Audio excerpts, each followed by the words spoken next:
So we're going to do our first lesson on antiderivatives. When you see the word antiderivative, another word you can use to describe an antiderivative is an indefinite integral. So this is going to be our outcome I1. Okay, now an antiderivative is just the reverse process for a derivative. So if I take a function and I do the derivative of that function and I give you the answer, this time I'm going to give you the answer and you need to tell me what function I took the derivative from. So what we do is notation-wise, usually we call capital F an antiderivative of little f on an interval. And if I do the derivative of capital F, I better get the little f of x. So let's look at what's happening. I give you f of x, and I take a derivative, and I give you f prime of x. This time I'm starting with, so I'm saying what's the antiderivative of f of x? Okay, we're just going to use this symbol as antiderivative right now, and I'll explain this symbol later. So I'm going to say, what is the antiderivative of f of x with respect to x? And the answer we're going to say is capital F of x. So I start with an original function, I take a derivative, I get f prime of x. In this context, I would start with capital F prime of x. This is what will be given to you, and your goal is to give me what is the function without the derivative on it. Okay? So again, big idea is I give you the antiderivative of f of x, and I get capital F of x, which is going to represent my answer. Okay? Now, this here is called a antiderivative of the function, and this is going to be true. So what we're going to say is this is just an antiderivative. This is my answer to the antiderivative. So now I'm going to ask you to find the most general antiderivative. And the most general antiderivative is sort of a formula that represents all the possible antiderivatives that you can have for a given function. So let me give you an example. If I said, what's the antiderivative of 2x? So what is the antiderivative of 2x? So let's say that was the question I was asking. What is the antiderivative of 2x? Well, I know that the function x squared, when I take a derivative, gives me 2x. So I know that x squared is the antiderivative of 2x. But I could also have x squared plus 5. The derivative of x squared plus 5 is 2x. So this would also represent an antiderivative. Likewise, any number I put here will represent an antiderivative for x squared, because when I take the derivative of this antiderivative, I get back the original 2x that I started with. These antiderivatives are all 2x. So these are my answers. But we describe the most general antiderivative, this one right here, because it can represent any arbitrary constant that we want it to represent. So this represents the most general antiderivative. I try to think what function gives me the derivative, little f of x. That answer represents my antiderivative. I put a plus c, and that represents my most general antiderivative. So for example, these functions are all antiderivatives of little f of x equals x squared, because the derivative of any of these functions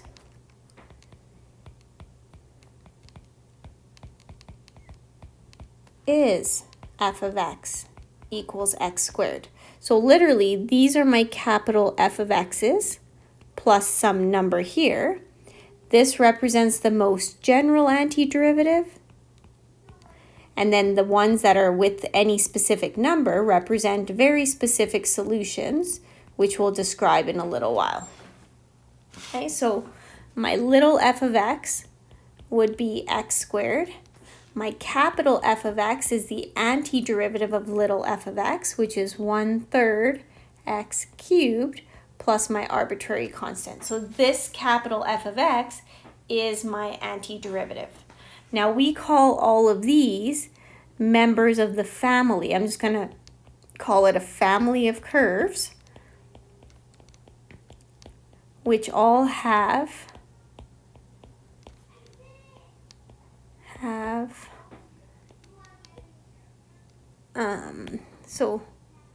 which have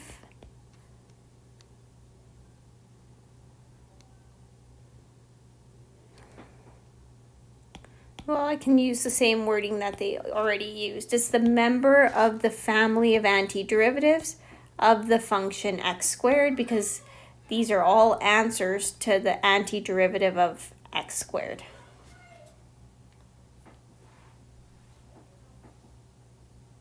Excuse me. Now, when we're dealing with antiderivatives, we're dealing with a process called solving a differential equation. Doing an antiderivative and solving a differential equation sort of mean the same thing. My starting point is start with a derivative. You would solve for original by taking an antiderivative, so reversing that derivative process.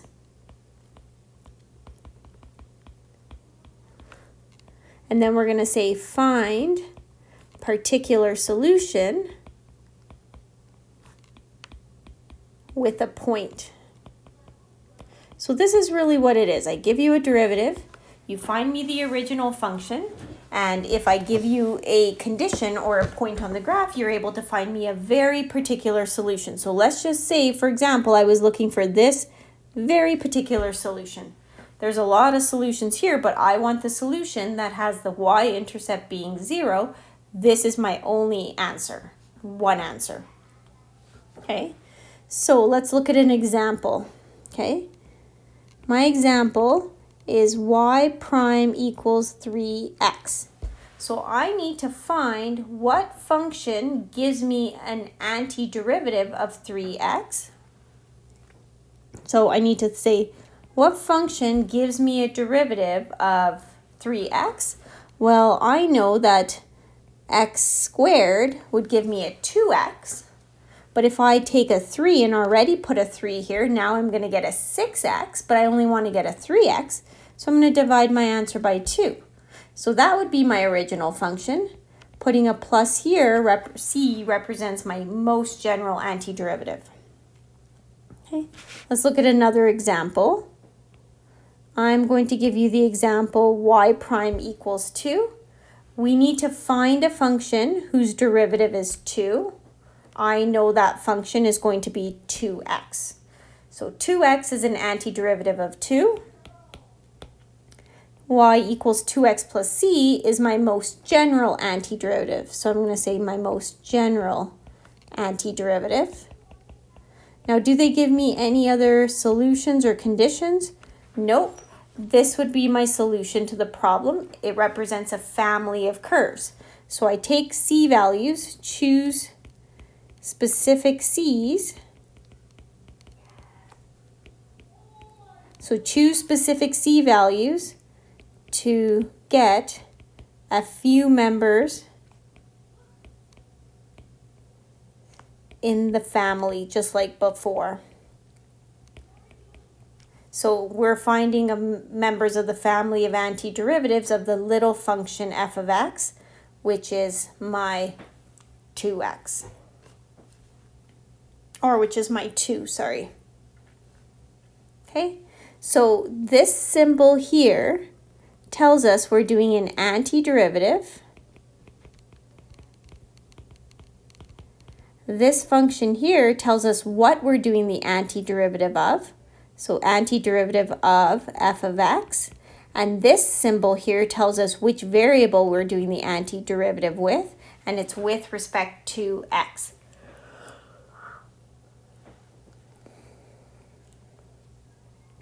Okay, so let's go through and think about some examples. This chart here gives you all the possible examples that you're going to need to memorize. Now, it won't feel like memorizing as long as you know the derivative rules, because it's just the reverse of a derivative rule. So, the very first rule I want you to pay attention to is something called kind of the reverse of power rule, which I'm going to call it, which is this rule right here.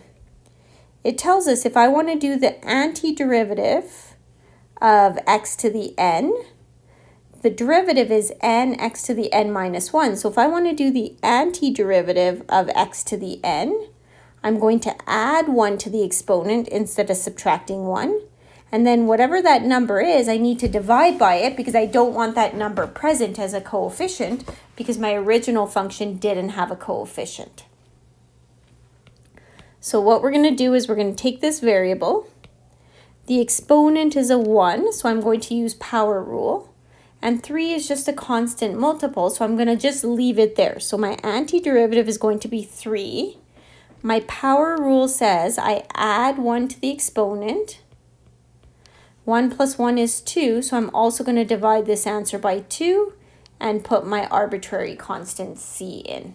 So my antiderivative of 3x is 3 over 2x squared plus c. So we're using kind of the antiderivative of power rule. Okay, so let's try these. What we're focusing on right now is only power rule. So this one, we're going to rewrite it first. There's no power, it's a quotient right now. I need to write it as a power. So I need to bring the x to the numerator, which means I have x to the minus 3 dx. Now to integrate, I add 1 to the exponent. Minus 3 plus 1 is minus 2. And I divide by that new number and plus my arbitrary constant. I simplify. 1 over minus 2x squared plus c. That's how I'm using power rule. So it says if I'm taking an antiderivative of some power, I add 1 to the exponent, divide by that same number, and add on my arbitrary constant. Again, this is not a power right now, it's a radical. I want to change it to a power, x to the 1/2 dx. How do I integrate that? I add 1 to the exponent. 1/2 plus 1 is 3 over 2. I divide by 3 over 2, which is multiplying by the reciprocal, and add my arbitrary constant. My simplified version is the same as my integrated version. So now we're going to have to continue looking at the chart. This rule is saying if you want to do, sorry, not that side, this side. This rule is saying if you want to do the antiderivative of two functions that are added, we are good. You just break up the integral into two parts, do the integral of the first part, add or subtract the integral of the second part. That's okay, just like we do a derivative. I do piece by piece. This one is saying that if I have a constant out in front, leave the constant in the answer and just do the derivative of the part that's the function part and don't worry about the rest. These two are saying, well, the derivative of sine is cosine, so the antiderivative of cosine has to be sine. The derivative of sine is positive cosine, so the antiderivative of cosine has to be negative. The antiderivative of sine has to be negative because when I take the derivative of cosine, I'll get negative sine. So these are rules you have to know. It's kind of reverse. So now the ones that, like this one has a negative involved with it because the derivative of cosine is negative sine. So if I were to do the derivative, I would get back the original provided I had that extra minus sign in there. So let's look at the next one. There's a constant multiple that's going to be part of my answer. And I'm going to just leave it on the outside and I'm going to just focus on sine x dx. You look at your table, what is the integral of sine? The integral of sine is negative cosine, so I'm going to come back and put that in. So this is going to be 2 times negative cosine x plus my arbitrary constant, which simplifies to negative 2 cosine x plus c. So as of right now, this is going to feel slightly new because now we're trying to do the rules in reverse. Okay? Try to think about in your head what function, when you take the derivative, gives you a derivative of 1. Hopefully you recognize that's going to be an x. If you don't recognize that, 1 is just represented by x to the 0. So I add 1 to the exponent, I get power 1. Divide by the same number, plus my arbitrary constant, which would just give me x plus c. How do I check my answer? I just take the derivative. So if I want to check, I would say, what is the derivative of x plus c prime? Well, the derivative of x is 1. The derivative of c is 0. So this is 1. This is 1. So my answer checks out. And that means that this has to be the antiderivative. And it's my answer to my problem. Well, this is a sum. So I do the integral of each part. So the integral of x is add 1 to the exponent. Divide by that same number. The integral of 2 is 2. X to the 0, I add 1, so it's going to be power 1 divided by 1 plus my arbitrary constant. So this is going to be x squared over 2 plus 2x plus c. Same idea, I have a sum and difference, so I do the integral of each part. I leave the constant out front, add 1 to the exponent, divide by that number. I have my 5, add 1 to the exponent, divide by that number, and I have x, add 1 to the exponent, divide by that number, plus c. Now some of you may ask, what happens if I forget the c? Well, you're going to lose marks because this c is quite important because it tells you that I have infinitely many answers to the antiderivative because that c can be whatever number I want because when I take the derivative of it, it's going to go to 0 anyway. So if you forget the c, you're going to lose marks on the question. Now when I look at this next question, the only rules I know are kind of the reverse of my derivative rules. So this is a quotient. I don't know an integral formula for quotient rule. I have to rewrite the function before integrating. And I need to make it look like power rule because that's pretty much the only rule you're going to learn.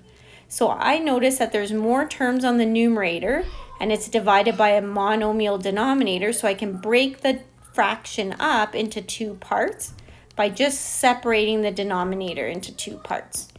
Now I need to clean it up because there's an x on the numerator and x on the denominator. I simplify by subtracting exponents. So x to the 1 divide by x to the 1/2. I subtract exponents.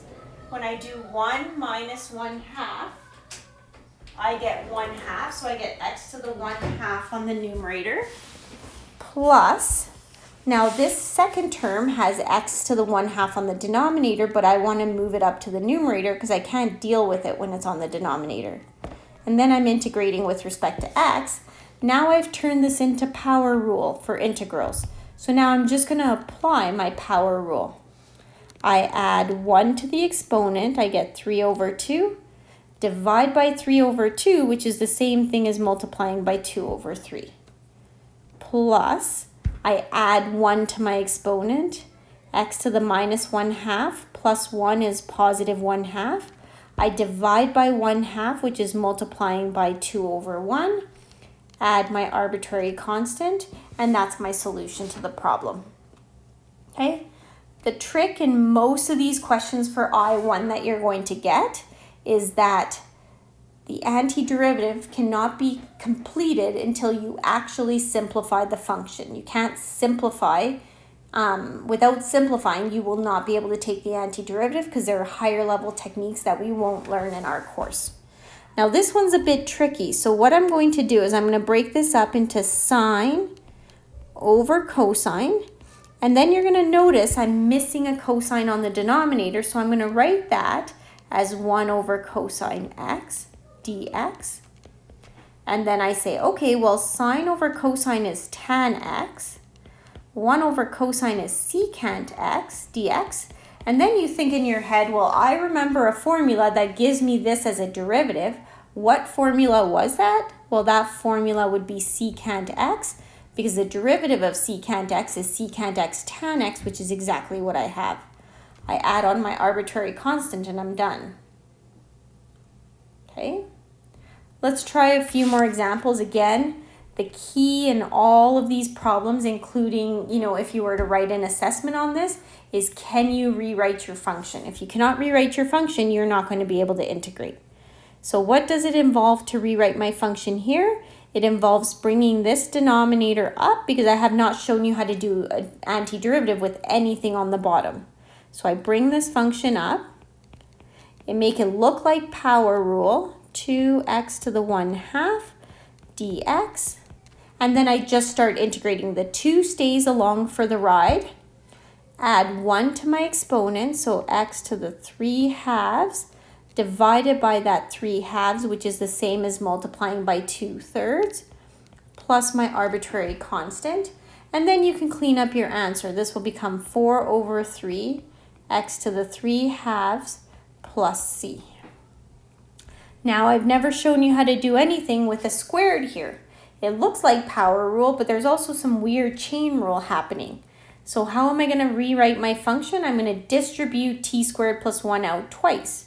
Well, t squared plus t squared is t to the 4th. T squared times 1 and t squared times 1, we're going to get 2t squared. And 1 times 1 will be 1 dt. I'm integrating with respect to t because that's my variable. I'm going to add 1 to the exponent, divide by that number, plus, I leave the 2 along for the ride, add 1 to my exponent, divide by that number, plus, now when I have a constant, I can just put a t in there because I know the derivative of t is 1, or the derivative of x is 1, and then my arbitrary constant. Okay, let's look at the next one. I have a binomial divided by a monomial. I'm going to break up my fraction. X cubed over x squared plus 3 over x squared. I have only shown you how to integrate power rule and some basic simple trig where you know the derivatives. Okay, let's change this first one to power rule so that x cubed divided by x squared is just x plus 3x to the minus 2 dx. So let's integrate. What function gives you a derivative of x? Well, I add 1 to the exponent, divide by that same number, plus I add 1 to the exponent, divide by that same number, plus my arbitrary constant, and I'm just going to leave my answer like that for now. Rewrite the final function involves me distributing. This is x to the 1 and x to the 1/3. So I add those exponents and I get 4/3 minus 4x to the 1/3. I've changed it from a product to a sum and difference. I integrate piece by piece. So add 1 to the exponent. I get 7 over 3. Divide that answer by 7 over 3. I get 3 over 7 times 7 over 3. X to the power of 7 over 3 minus 4. The 4 gets carried along for the ride. I add 1 to the exponent, so I get plus 3 over 3, so that's giving me x to the 4 over 3. I want to divide my answer by 4 over 3, which is equivalent to multiplying by 3 over 4, plus my arbitrary constant. If I want to check, I would just take the derivative and make sure it gives me my starting point. If it doesn't, it can't be the antiderivative and you're incorrect at the stage that you're at.